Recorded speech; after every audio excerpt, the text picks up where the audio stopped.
So the I have to say, like in an odd way, just because I have such a sweet tooth for cynicism.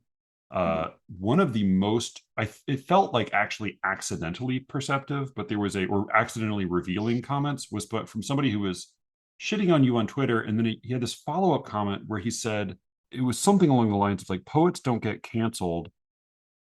We just scratch them off the list of people we're going to pretend to try to understand. And I felt Wait, let like me what just that think tells about that me is comment. like, Hold on. right. Poets get canceled. Like it's not that you're canceled, it's just that like some of the people who disapproved of this have a new excuse to no longer try to pretend To to not try to understand. read me, essentially. Right. Yeah. And I think like what that told me is like, oh, that's what I feel. That's how I feel most people secretly relate to poetry is like, here is a chore I perform out of a sense of artistic duty or out of a sense of like personal loyalty. Like going to I go to poetry reading. Poetry readings are almost always shitty, but I'm going to show my Embarrassing. support. Terrible. Right. Terrible. And like, I'm not going because nobody is there even thinking like it would be reasonable for me to expect to have a good time. So in a way, like I kind of appreciated his saying like, oh, that just means like I have an excuse not to have another unpleasant, nonsensical experience with somebody else's poetry, which is all I seem to do with poetry, right? Mhm. Um, That's very revealing and interesting. yeah, Yeah, I yeah, like yeah. that comment. So I thought that was sort of like it's like I'm not sure you're wrong, at least about a lot of how people seem to read poetry because Although I'm a not, although yeah. I would disagree. Like it's not as if he needs a goddamn excuse, right? Most people don't Right. read Yeah. You can just poetry. not do it. Right. It's Yeah. easy. It's easy not to get the news from poetry. Right. You know, my to declare my poetic politics, I'm a big believer in pessimism and pleasure. Right. Like I want like seek out pleasure in reading poetry is sort of something Yeah. I I like tend to. fun. I like pleasure and fun and death. Yeah. Emily Russo. I like pleasure and fun and death. That's That's the the okay. title of the Yeah. Very very good. Well, fascist it's adjacent, but fascist adjacent. Emily Russo loves fun. also Yeah. like Yeah.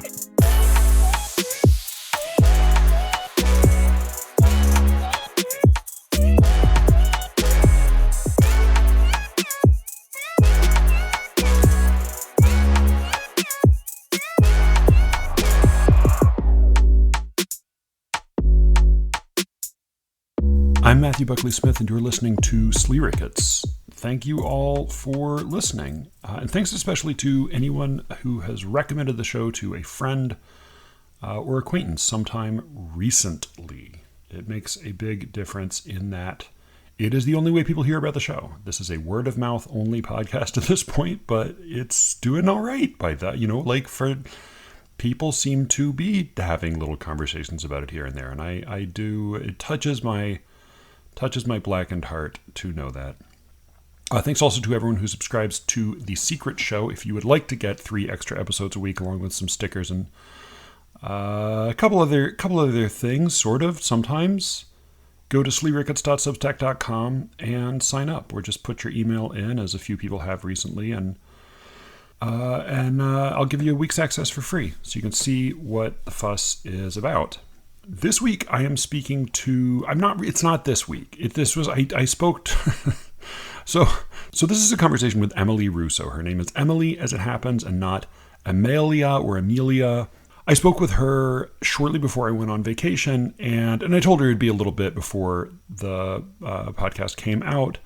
If you are interested in hearing more about this, there is an episode of The Secret Show that I devoted to conversation about. There was a controversy that Emily was involved in, and some of my listeners had conflicting thoughts and feelings about it. But I have to say, we both had a little bit of trepidation. I think we were not quite sure how much to trust each other initially, but I thoroughly enjoyed our conversation. I found her to be quite lovely and thoughtful and pretty reasonable, all told.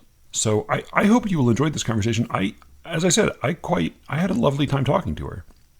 And we get into poetry and the idea of purity and guilt by association in poetry specifically, but in the arts at large. She she, the occasion of our conversation was a specific episode that involved her and the a book that got pulled. The book is called Magenta. She has now released it free online. I will include links to her book, her webpage, and whatever else. I think she also recently taught a lecture or taught a seminar or something on metaphysical poetry at the Melbourne School of Continental Philosophy. I think that's right, because I recognized Elena Gomez, who's a friend of Poetry Says, who also apparently taught there recently. So here is my conversation with Emily Russo.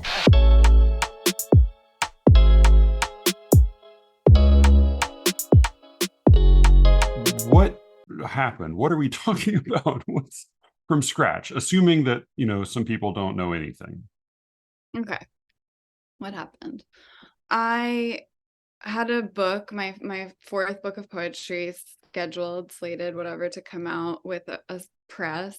They had requested my work, a long time ago, maybe over a year ago, because they liked it. And I said, hey, I have this thing. And we started a long correspondence. I was specifically corresponding with one of the editors for the press, and we became like friends. And all the normal stuff happened. Sure. We Yeah. back and forth with manuscript, It was a long process.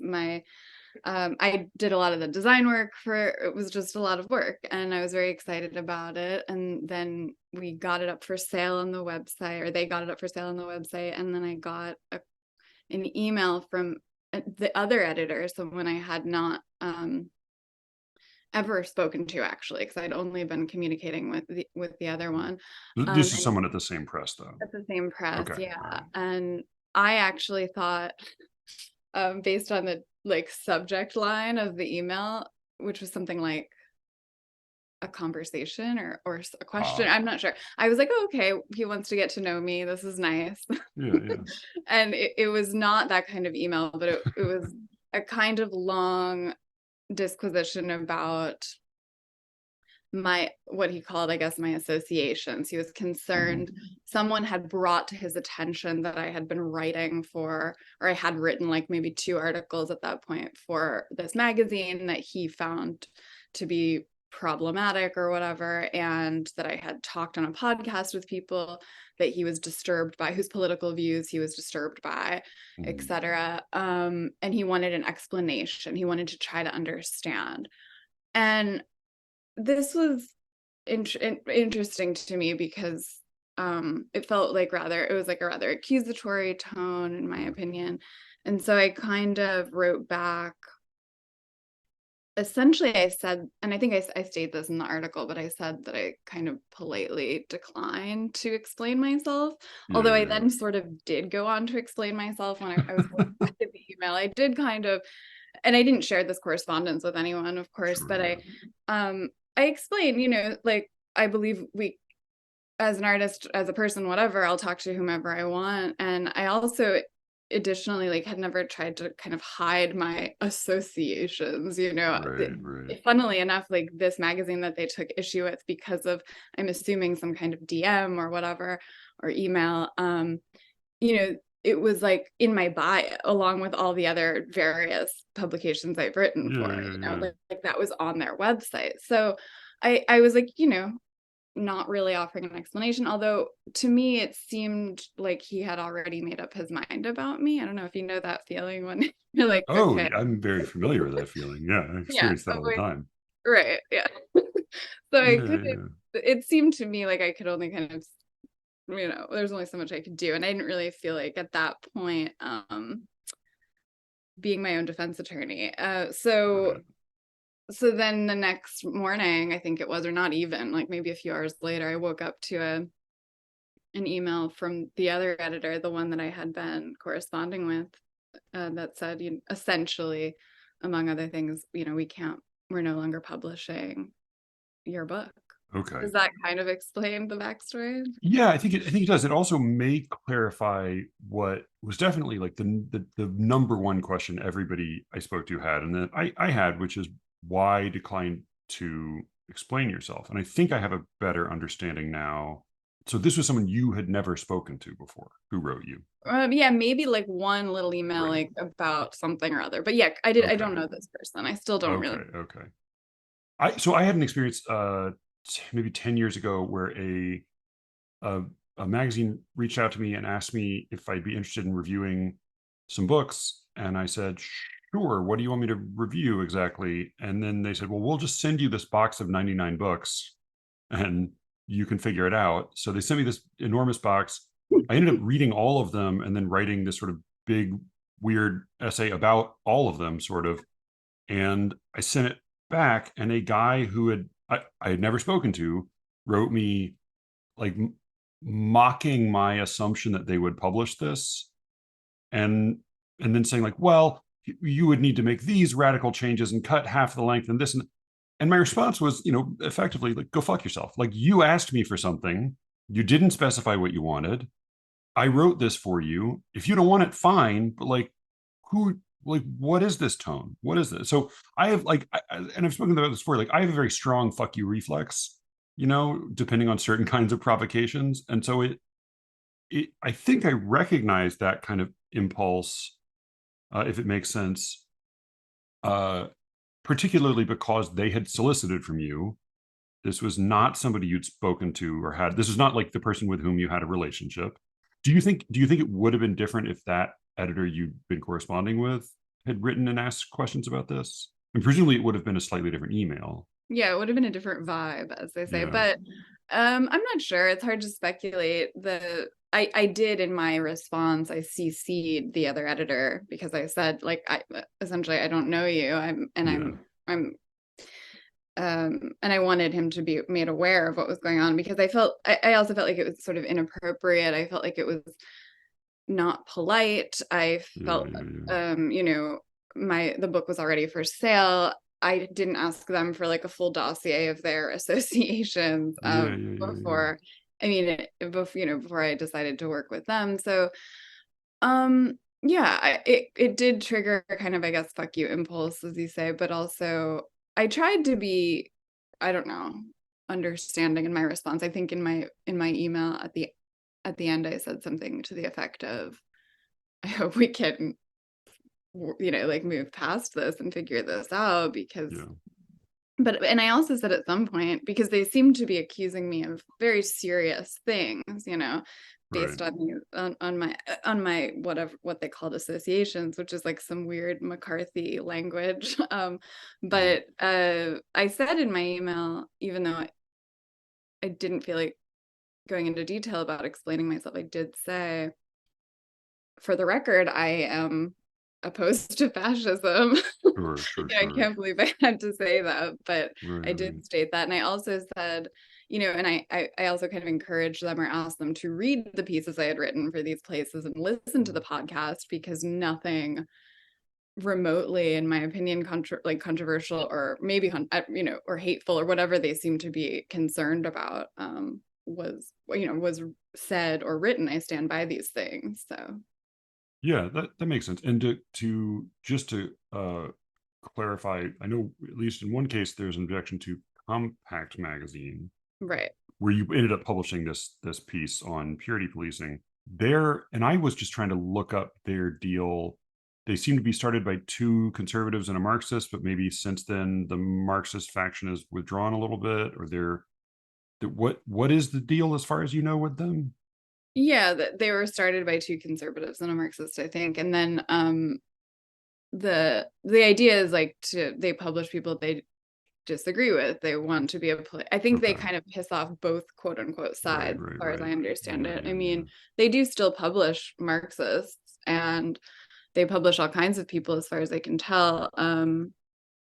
In my opinion, well, I'll stop there. But yeah, Yeah, yeah, yeah. that's what I know about them. But yeah, they So do. That was the main thing they took issue with, Compact and the people associated with Compact who I had spoken to. okay.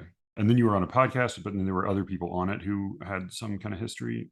I was on a podcast talking about a philosopher. Literally, I mean, we weren't speaking about um politics really at all. with one of the people who is associated with Compact. So I guess it all comes Okay. back to that. Yeah. Right. Okay. So that seems to be, yeah. All right. So I think my like instinct when I read this was just to sympathize with the like, well, I thought we were talking about poetry here. Like, what are we, what? I mean, partly like I grew up in a very like conservative Catholic milieu and then went to a very progressive high school and went to a state school. It's like I kind of have been around a lot of different kinds of people, and I'm still friends and family with people who hold really, really different political perspectives, and that's true of plenty of listeners as well. So I I guess I've always felt comfortable or like equally uncomfortable around plenty of people who disagree. I think because that was so much my initial response, I've tried to sort of think through like devil's advocate arguments to try to figure out what, like I'm trying to figure out like the strongest version of what this other editor, whoever might be thinking, right? So I had an experience. I've talked about this a little bit before, but I got solicited to publish a poem in this magazine, and they were very specific about like all we care about is the strictness of the form. Which, like, even as somebody writes in form, like I don't like that seems like a little silly, but like this was like they were very specific about like we really were devoted to like language and poetry and the specific quality and texture, and like that is truly all we care about, and we turn a blind eye to everything else. And I said like, oh, okay, well, if you like my poems, I'll send you some poems. They published one, and then I learned that like they were true to their word, and that like everything in there was very rigidly formal, but then also some of it was like not even subtly but like explicitly horribly racist, like Hmm. like slurs, like ancient like race scientists, like crazy stuff. And my response to that was like, oh, I actually don't want to have anything to do with this place. So to me, like that's a very sort of obvious place where I didn't want to have anything to do with them. It's a little trickier when you ask like, oh, what if somebody has once published with them, like I have now?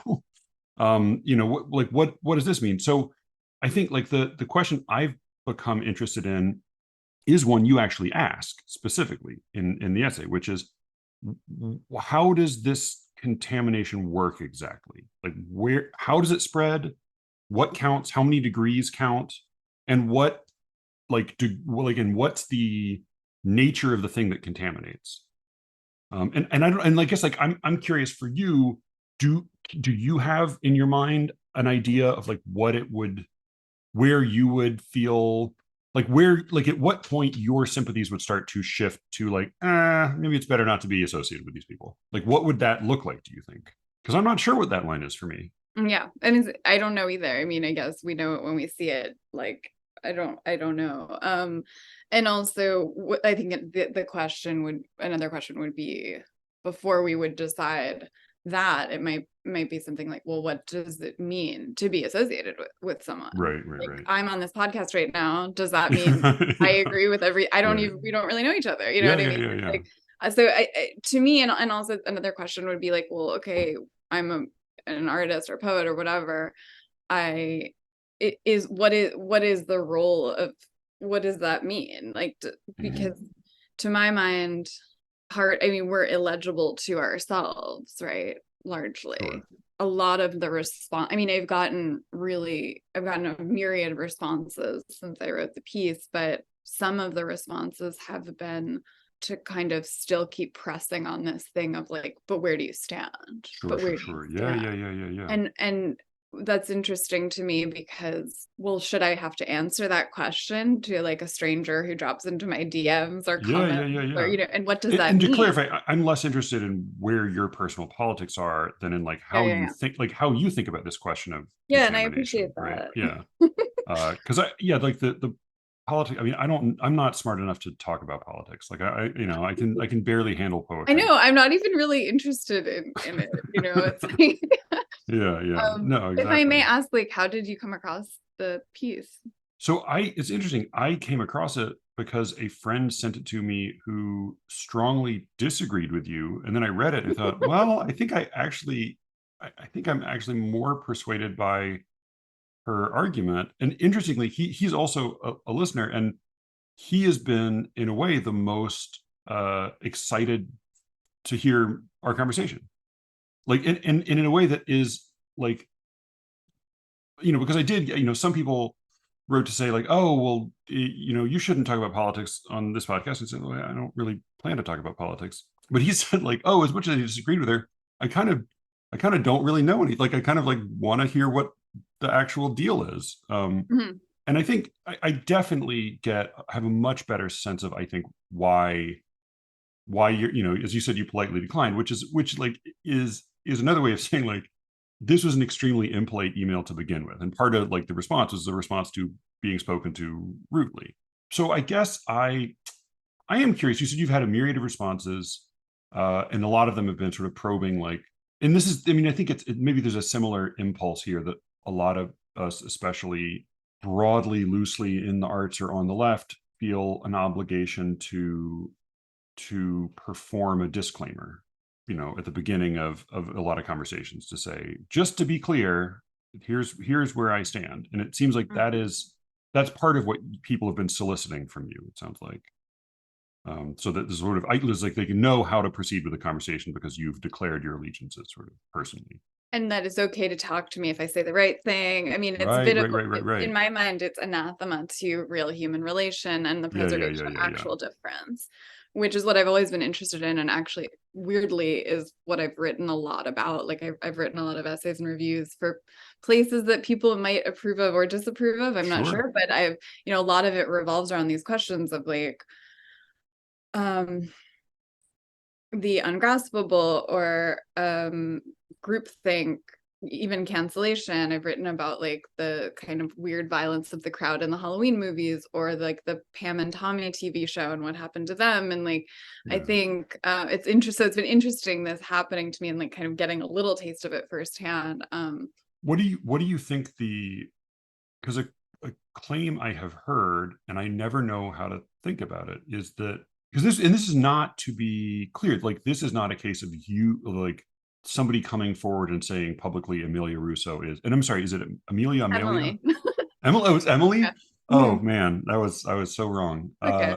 This was not a case of somebody coming out on Twitter and saying Emily Russo is bad to start like, we should get rid of her. This was specifically a particular publication was canceled, and then you wrote I mean, is that accurate? Like, maybe maybe it's inaccurate. Yeah, well, like, I believe was there a public whatever before you wrote this thing? No. So I believe the chain of events was, the impression I got from the first email from the publisher was that someone had, in some way contacted him and was concerned that they were publishing me. Okay.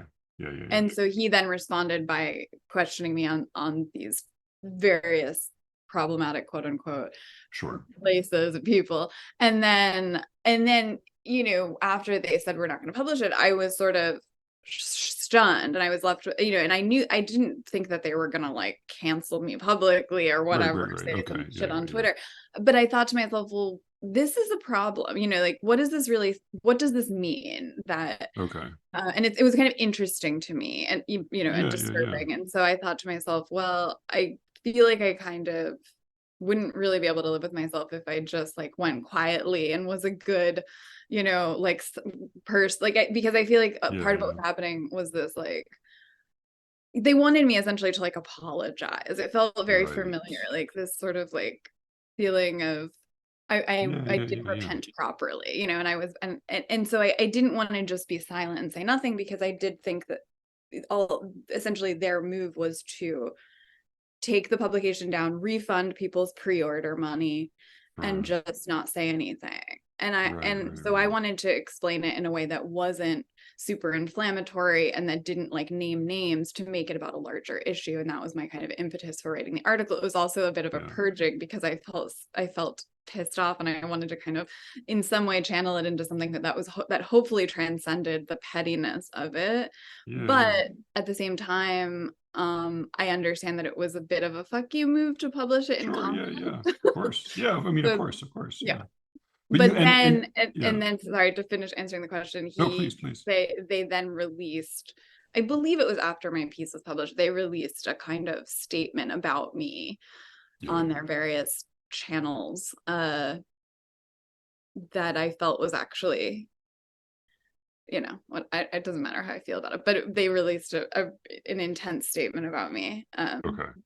And then I think that was it. And then, maybe there were some Twitter comments, I don't know, but there were various ways people reached out to me privately, like a lot of really beautiful support. Sure. And Yeah. and then a lot of mean stuff too, as you can imagine. I mean, not a lot. It's not like my email's not like filled or whatever, but and then a couple people made like more public comments that were sort of unpacking the article in really smart ways.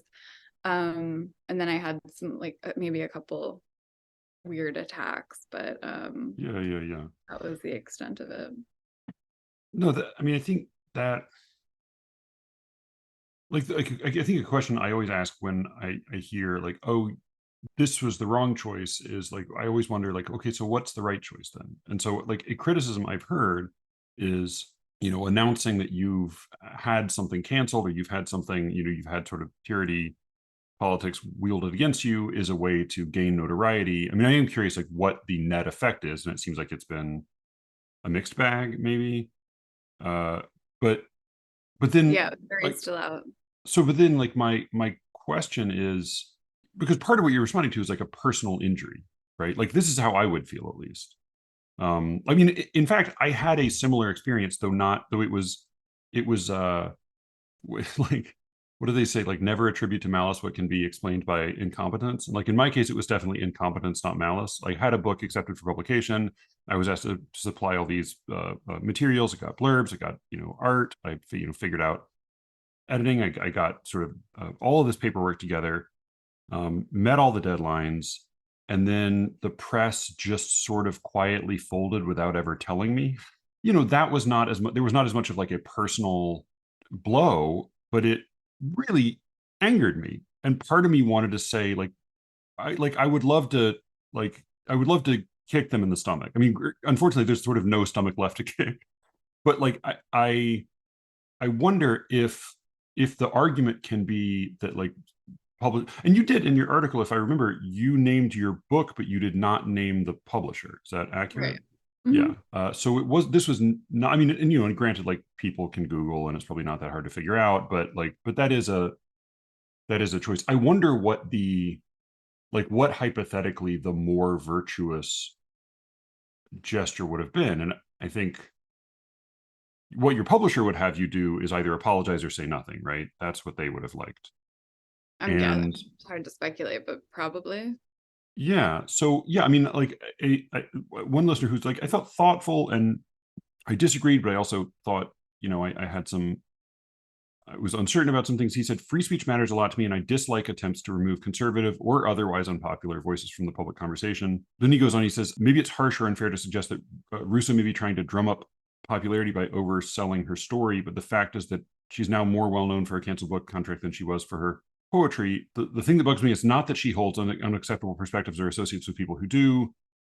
He says, like, the same might be true for him, but that her rise in notability reinforces the idea that playing the culture war game is the way to get noticed. I have a follow-up question to that, but like, I'm curious, like, do you have thoughts on that, or does that? Yeah, I mean, it's interesting. It's fair, right? Because I think, right, we are all communicating. If we think about social media or whatever, these are marketplaces. And Yeah. the market, the kind of like market-based thinking makes it like incursions into the way we relate to each other then. So I think well, I guess I'll try to answer it in like a sort of, I don't know, like vertical way, but like I was thinking, okay, well, this experience that I had did feel like a market, like a quote unquote market based decision in a sense, even though poetry, like Yeah. people don't really give them. I mean, as he's like, right, Yeah. most of us don't know about poets. So yeah, Yeah. maybe I am better known Yeah. in some circles now Yeah. because of this than I was for my poetry. But to my mind, it's like this notion or this idea that my book of poetry, which they liked and solicited and stood behind, did not get published because of platforms I was on and names I was next to and people I'd conversed with. Right. based on maybe a couple of people saying something, I'm not even sure how many to them, to me felt like a kind of like market based or like optics decision, right? It's like because this put them in a quote bad place. Right. Yeah. Because that was their language. This puts us in That a was the bad language. It place. put them in a bad place. And I kind of failed to see how that would put them in a bad place unless they were sort of worried about, oh, well, then they would be contaminated or somehow because one of their authors had published here and here, that would then make them seem it would put them in a certain light, which to me is a market-based kind of thinking, and it disregarded the former relationship that we had. It didn't really ask me any questions about myself, or they could have maybe had a conversation with me about it, even like a podcast episode, I don't know, like whatever. Yeah. But there was none of that, and so they chose a kind of purity or saving face over, in my opinion, like a common humanity or something like this, or fallibility. Like it also supposes that their posture supposes like their outlook is the right one, and they have done less wrong than me, or whatever. It felt very sort of finger pointy. So yeah, I mean, in a sense, I guess I was trying to draw attention to that kind of like what I perceived as a sort of anti-poetry, anti-human, like our shared humanness take on the situation. And I responded to it on the marketplace, but I didn't really know how else to do that. I wanted to, we publish stuff sometimes. So yeah, yes and no, I guess. Yeah. I think it's a fair question. I didn't do it to like gain notoriety. I actually don't like to be to piss people off, like most people. I'm not like some kind of edgelord. Although I think it's a funny world that I'm now like considered some kind of like provocateur edgelord. It's very funny to me. Yeah. I mean, I wonder, like, I mean, because that is sort of interesting that like part of what you're suggesting is that they made this choice, the publisher, based on, as they said, sort of political and moral basis, where they didn't want to be associated with someone who was herself associated with other people who had or expressed views that they found objectionable.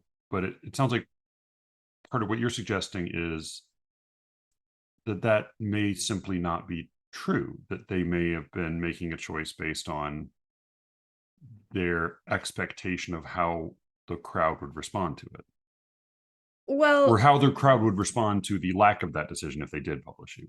That's the impression I got. Yeah, I mean, or that's one way to look at it. I'm sure they would object to that. Maybe, who knows? I mean, it gets into weird gray. I don't want to like talk shit, but I do think that's where my like QR code paragraph came from in the piece. This like possible apocalyptic place we're headed, where we do the work of the state for it. We do the work of the market for it, which we already see ourselves doing, right? But via making lists of who's acceptable to associate with and who's not, all the people, identifying ourselves constantly and what we stand for and who we stand with and who we don't, because we're looked at, because we're like sort of all participating.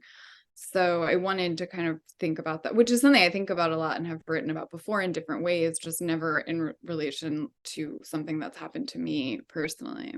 Yeah. And okay, so like the idea, because I always like, I went to grad school, but theory was always real, like that was the parts of your essay where my brain started to overheat were the parts that got into theory. Like like the devil's advocate case for the whole, one of my least favorite words, the whole positionality thing, is that you identify where you're coming from so that the reader can then take an informed view of what you have to say. But maybe the practical reality is that you identify where you're coming from so that the reader can make a decision about whether or not, like, about how to respond to what you have to say before you even said it. Like, rather than saying, I'm coming from this as somebody born in this century, in this place, with this, family and this whatever. And therefore, what I have to say can be understood in that context, which is what we do with like any writer throughout history. We say, where was he? What was going on? Mm. Rather than doing that, which I think is sort of the stronger case for people identifying their where they're coming from.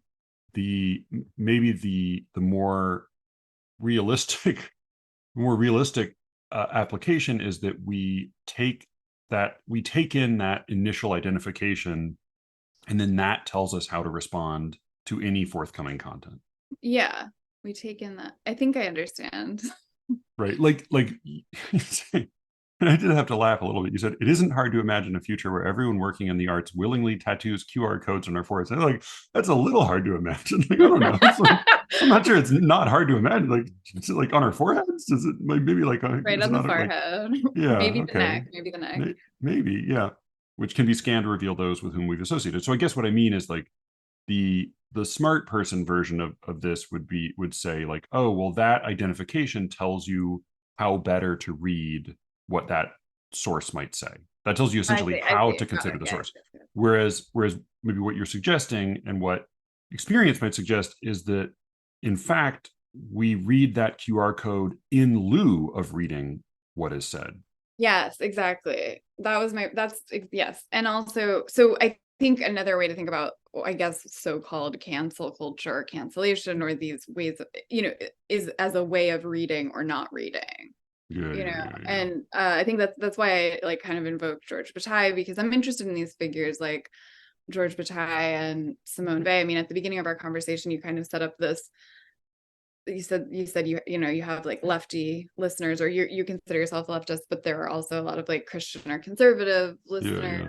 I mean, I'm misquoting you. Sorry. No, yeah. But that's accurate. Yeah. But I like when I think I'm interested in Simone Weil, for instance, or George Bataille, because I do think they're hard to read, because they, Simone Weil was Christian and she was also leftist, and she, in some ways, you can read her as radical, and other ways as reactionary, perhaps. Yeah. And so, she talks about reading a lot in her work, and I think she says, forcing someone to read himself as we read him is a kind of slavery, but also forcing another person to read us as we read ourselves is like a kind of slavery or conquest. It's like a tyrannical reading, or a mechanical kind of reading. So yeah. I'm really interested in these like more complicated ways of reading, which like to me is one thing that poetry can do, whether it's fucked up to apply that to cancel culture in my situation is like another thing. I think that's sort of what I was trying to do in the article, but I don't know if I succeeded or not, And also, I'm not really interested in telling people they're wrong about me. I don't want to like prove that I'm right. And these people who said these things are wrong. I mean, I like this thing that the poet Vanessa Place said once. I heard her say something like, all my critics are right, or something, which I think is true. Typical conceptual poet. I'm just going to quote whatever you said as my response to you. Just plagiarizing criticism. Yeah. Mm-hmm. So, all right. So the like, just because you do talk about, but you did talk about Bataille a minute ago, and I don't know Bataille. I know I'm trying to think if I even do know a smidgen of Habermas, if I'm thinking of someone else, because I can barely keep all these guys straight. But part of what got confusing for me in here, and that I so there was I mentioned to you in an email the case of Toby Martinez dos Rivas. I don't know if you remember this at all, but this was several years ago. He is a British poet who published a poem in Poetry magazine, and it was from a book called Black Sun. And he's I think his fans, of whom there are many on the podcast or in the listeners, would describe him as a kind of a visionary. I personally find his poems sort of boring and humorless and a little bit hard to understand. Mm-hmm. But when he published this poem, there was a long piece written by Dave Coates, who's a Scottish critic of some, prominence over there, who said it was a fascinating argument, because he didn't say Martinez has gone to this conference or been published in this magazine or, been photographed shaking hands with this guy. He said like a critical interpretation of the imagery in his works confirms that it endorses fascism. Mm.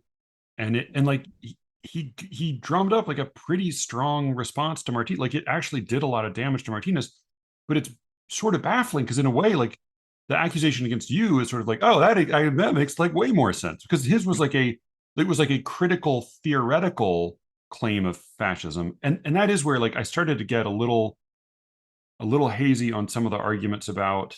Wait, sorry, what do you mean the accusation against me was a Oh, the critical? accusation against you was like you like had been published next to somebody who said a thing, whereas with Martinez it was like it all existed in like the I realm see. of the forms. Like there wasn't Got even an argument about him having said anything or like someone next to him having said anything. It was like, if we read his incredibly dense and confusing poetry correctly, it. we understand that in Right. fact it is manifesting an enthusiasm for fascism. Mhm. Right. Like, and part of this was, I had to ask you this because this just felt like a bizarre coincidence. Hmm. So his book was called Black Sun. He has this own like weird personal mythology. And this has come up a number of times, and people have come to his defense because like he, all he meant by it was his own weird thing. And in fact, in fact, like there was an argument recently that what he meant was he was referring to the eclipse when Jesus was crucified, which seems plausible enough. But also, again, his poems are real opaque to me. I have a hard time getting anything out of them. But Coates's argument was, but Black Sun is a fairly obscure but real symbol that was in Himmler's castle and has in obscure circles been associated with white supremacy. Um, I, Truly, the first time I'd ever heard of the term Black Sun was Martinez's poem, and then this bizarre article, and I still don't encounter that term or either of those interpretations really anywhere else. But then I noticed you'd published in this place called Black Sun Lit, and it just made me wonder, like, whoa, is that just like? I mean, I read about them. They seem like they are like their argument was like, we want really extreme, interesting writing on all like aesthetic ends of the spectrum, and we have no interest in anything else. That seemed to be Yeah, their they're not, argument. I mean, they've also, like, back when they first launched, I think someone accused them of the same, yeah, like, because it is this obscure, but they're not at all. I mean, no, they're not at all. They're fascist or anything like that, but they've been accused of that, of course, because of the Yeah, name. We get confused about words, and words are tricky drugs. But then yeah, yeah. Black Sun, I mean, it's also, yeah, it's kind of an alchemical thing. I mean, Julia Kristeva has a book called Black Sun about like the heavy melancholic depression Okay, yeah, feelings like that black can bile. be like Yeah, a black sun. Yeah, so I mean, this is a, reading and words. I mean, also yeah, yeah. someone accused me of being alt-right or something. I mean, alt-right has now become like this basin of a term that people Sure, sweep yeah, yeah. everyone It into uses if they. means like center, right, left, as sometimes Right. as well. If Yeah, and I could say like if someone says I denounce the alt-right, I think it's also important to understand like that doesn't mean that person is not alt. I mean, it's just we're right, in like right. a very strange place Sure, with yeah. language right now. Richard But Richard Spencer now denounces the alt right, and he coined the term alt right for there you go. himself. Right? Yeah. Yeah. Right. So um oh, I know. Sorry, where I was going with that is because I mean something along the lines of like because my article was associated was like tagged on their website under like wokeness or something on the compact I think website. cancel culture was the tag they gave it, at Cancel least that I culture, saw it. Yeah. yeah. So these things that some people associate, okay, well, if you use this word or if you Right. Right. Right. Right. think about things, if you have a problem with wokeness or whatever, I mean, then that must mean that you are alt-right, or I Sure. mean, Yeah. this we need to be better readers, I think. Yeah. Oh, yeah. Yeah. Well, right. And this was where like this was where I started to go down the rabbit hole reading. I mean, not even the rabbit hole. It was more like what's the Poe story, The Descent into the Maelstrom, where you talked about Bataille's philosophy of contagion, communication, and heterogeneity, and he said, in other words, to attempt to declare a writer or work uncontaminated by fascism is to replicate the obsession with purity, the purity of race and culture, the purity of party doctrine that underlies fascism and related authoritarian ideological systems. And that, I mean, that's not as obscure as like Dave Coates's personal, mythological reading of Martinez, but it does start to feel like abstract derivations of other people's fascism were like become just because like I think like fascism has like a pretty specific and like pungent historical meaning, but it does seem Yes. to have become like such a broad abstraction and catch-all that I neither understand claims that you're fascist, nor even do I totally understand your claims that counter ideology is fat. Like it just feels like it's lost all meaning other than I'm opposed to you. Right. It's become one of these words. I agree. And I think it's upsetting because it does have historical content. There's obviously historical meanings, and now it does seem to be like a more colloquial or something. Or I mean, I didn't know that I had been called fascist. I mean, maybe your Oh yeah, listeners, I yeah. don't I know, mean, but I think well, you said in the note to from oh, the editor, they the said you implication, deemed right? the sources alt right or fascist adjacent. Fascist adjacent, right? Yeah, That yeah, was the term. Very right, yeah, yeah, interesting. Yeah, I mean, what yeah, yeah. I A don't lot of know what things are that adjacent, means. right? Yeah, adjacent to other things. Right. Who isn't? Right. It's Yeah, very strange. So then, yeah, I mean, I think, but there's also, and maybe this is what that person was talking about, in terms of that obscure interpretation or whatever of the work. There is a kind of fascist logic at play. I mean, I do think that we can think of it as a kind of uh, like or what I was trying to, I guess, say in the piece is that this idea of purity policing, or yeah, yeah, attempting to like make sure all of one's authors or friends or associates or whatever yeah. are clean of these things that one deems um Impure.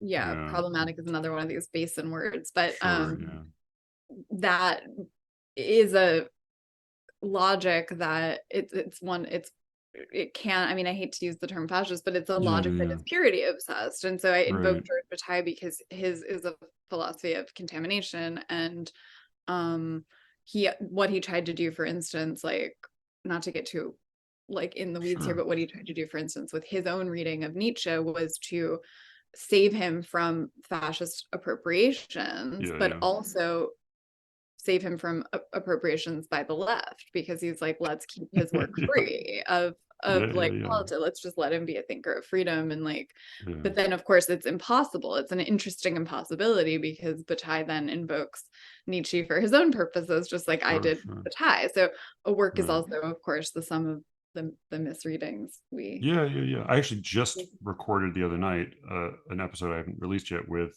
a co-host about the genealogy of morals, and like one of our conclusions is like it is impossible to imagine a political party that Nietzsche would join. Like he would like That's interesting. Yeah. he would refuse all of them, and if he did join them, he would immediately alienate all of them. Uh, but yeah, I mean, I think like it's funny you mentioned like Bataille warns against trying to recruit Nietzsche to one's own cause, and then does exactly that. And it reminds me a little bit of the bit in Orwell's Politics in the English Language when he says like, "Oh, also I've been doing all these things during this essay, Yeah. like, but that doesn't mean I'm wrong." Yeah. Yeah, I mean, I guess the one that Bataille, kind of engines is the mad Nietzsche, the Nietzsche at the end of his Yeah, life, the yeah, poetic yeah, Nietzsche who was like signing off his letters as Dionysus or whatever. Uh, which, I guess if yeah. I was asked, that's the one I think is cool too. But and I also don't really feel like aligning myself with a certain um political ideology. Yeah. All right. So there's sort of a couple avenues I want to pursue at least briefly. Mhm. The so as I mentioned, I also mentioned like a big conversation that had taken place on the Substack and in the show as well was this whole thing about the new criterion. I don't know if you know of them at all. I do, yes. I Yeah. know who they are. And again, they are, I think William Logan is notorious among poets, but from as far as like publishing poetry, which is slightly more relevant to this conversation, they mostly publish, fairly straightforward narrative lyrics and often formal or loosely formal lyrics, like metrically. So, which is to say, like for most poets, it has no interest as a as a publication venue. But like a good, good number of listeners to this podcast do have an interest, at least in formal poetry. And the argument was that, and this was actually somebody saying this personally. So to be fair to him, he wasn't saying like all publishers should do this. He was saying like his claim personally was, here, let me read it so I can actually get his language right. After lots of private conversations, it becomes easiest just to post online, hey, if you send work there going forward, I won't be working with you. Mm-hmm. And there's Yeah, a I think lot, I I mean, there's, listened to this, yeah. yeah, there's a lot of debate about this, and people had different arguments. And then he sort of expanded a little bit, because I think some of us had said, like, okay, well, you know, so, but what about a slightly different publication? Or what about this magazine that's to this, this degree to this side or the other of the New Criterion? Or like this magazine that has published this piece about Trump, but has also published this other piece. And as well as, I mean, my main objection, because I'm a, I'm I'm an atheist who's still sort of a fan of some classic Jesusisms, and so what I always think of is, oh man, it is real hard for me to say I can't work with you because you're associated with bad things, because like I'm so associated, I'm such a mess myself, and I think his Yeah, we response, all are, yeah, right? right. I mean, like I can't. I just think of like, oh man, there's so much, like I try to be like a relatively decent person. Like I'm sure that like if anybody were to look at my life 100 years from now, there would be some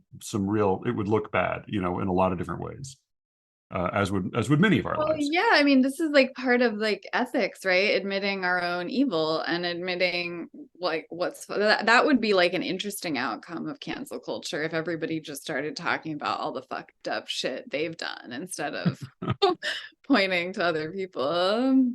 So I mean, but and this was, I think, like the listener who sort of took the stand against the New Criterion, I think wrote an answer that had some. He sort of took this in a little bit. He said, these are all interesting questions that might take some time and other conversations to address in full.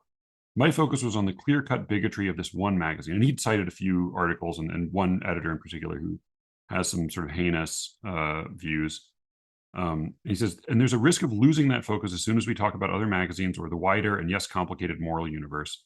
What's the like, I'm not a legal guy, but there's a legal aphorism. They say what hard cases make bad law.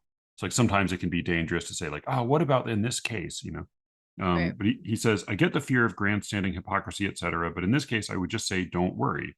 Morally suspect people, all of us, can draw ethical boundaries. Protesting bad stuff in your community is just a way of making the community better, not an application for sainthood. Where's the line type questions can be tough to gauge, but here my answer is just way above the level the New Criterion is sunk to. It's not a close call.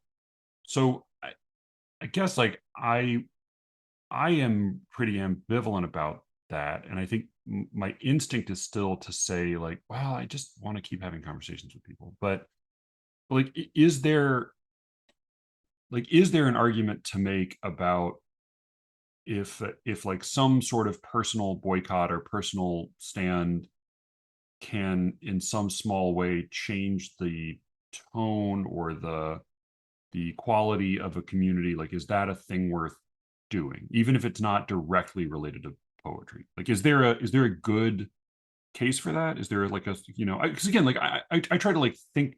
I'm not interested in disagreeing with like dum-dums. Like I want to try to like think about the smartest case for the thing that seems not to make sense to me, right? Mm-hmm. Like, can you imagine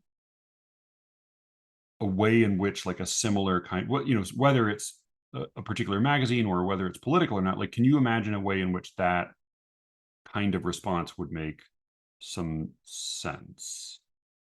The response, the sort of boycotting Well, response. and to say, like he says, like taking a stand in your community is just a way of making your community better, even if you're not perfect, even if the ultimate Kantian principle behind your stand isn't perfect. Like, simply making a choice to do or not do something that, adds, content or energy or attention to the poetry community in some particular direction. Like maybe that can make things a little bit better, and that's the best we can hope to do. Like, is there a version of that that seems appealing? I mean, sure. Like I'm not I'm not opposed to trying to make the world better, but I think yeah, I can't, of course. But I think oftentimes because we are infiltrated by because the market has infiltrated our personal relationships. Yeah. It's hard to tell who's doing what for what reason. And I think, for instance, I guess to bring it back to this question, I don't, does it make the poetry community, whatever the hell that is, a better place? Not, Right. does that like sort of because I have published with Compact Magazine and have had podcast conversations with some of their editors or whatever the hell, does that mean because the press has chosen not to publish me because of that, does that make the poetry world somehow a better place? I mean, they did this in the name of liberation and safety. Right. But I'm wondering, I mean, if you really think about it, I just don't know. I'm just not sure. I mean, maybe you have a better answer than I do, but I don't see how that in particular would make it a better place. I also think there's an interesting way in which my impulse is to really question any kind of prosecutorial or that kind of language or thinking. I mean, I like this thing Rene Girard points out in one of his books. He says that Satan was a prosecuting attorney, and I think that to attempt to kind of rid, of course. So of course there are situations where like boycotting makes sense, I guess, or taking some kind of public stand against something, but I think oftentimes now there's a kind of violence of positivity or violence of transparency, I guess we could say, that actually is worse than we're definitely on the record as this is a very pessimistic podcast. So I definitely have an allergy to positivity here. It's the opposite of a self-help podcast.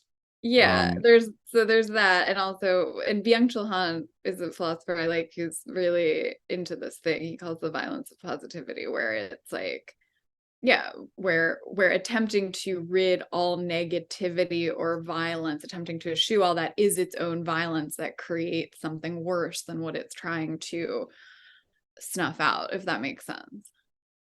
Yeah, I mean, I think so.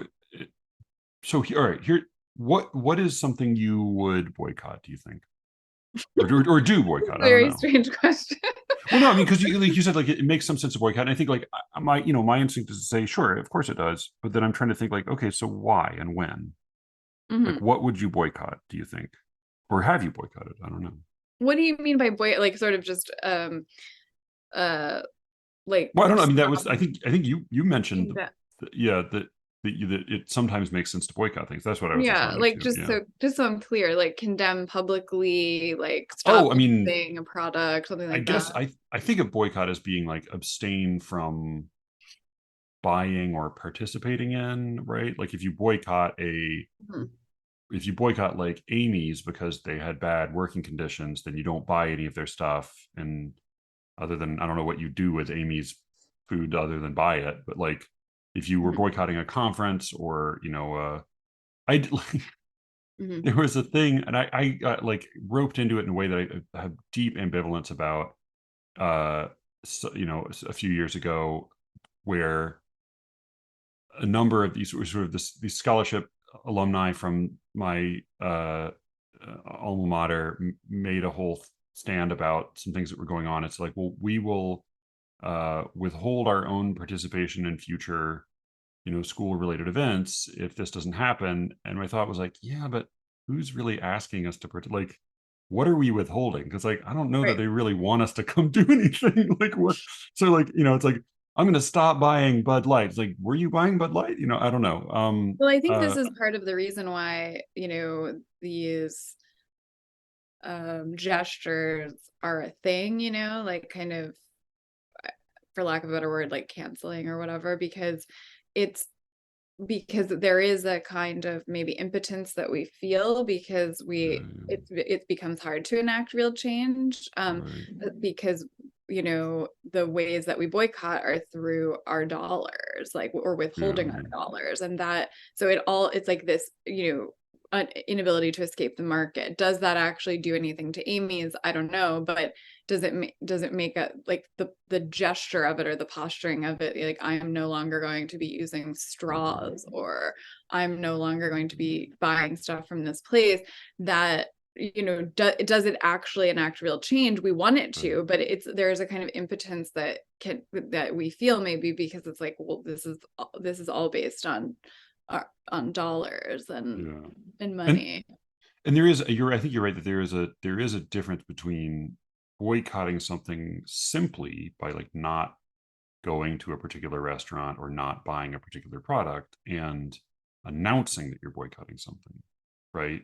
Like those are two different things. They're related things. Like there is a difference between saying like, I don't like, I'm irritated with this company, I'm not going to shop there anymore, and saying that publicly. Like doing that privately and saying that publicly are two slightly different things. And we might have become more interested in the second than in the first. Well, because it's like we think of it as participating, or Right.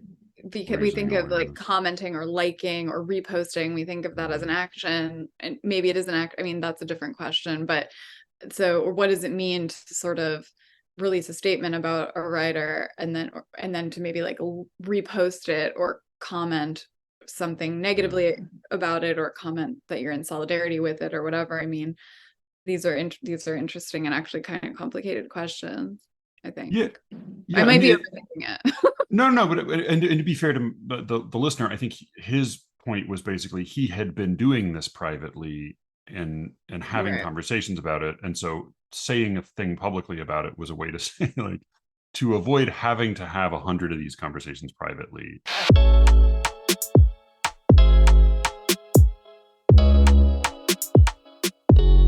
That was this week's show. Thanks again to Emily. I will probably be releasing the second half of our conversation on The Secret Show within the next couple days. We get a little into the weeds, but I think our conversation is pretty engrossing throughout, or at least it was for me. You can reach me, as always, at sleerickets@gmail.com. And with any luck, I will be speaking to you again very soon.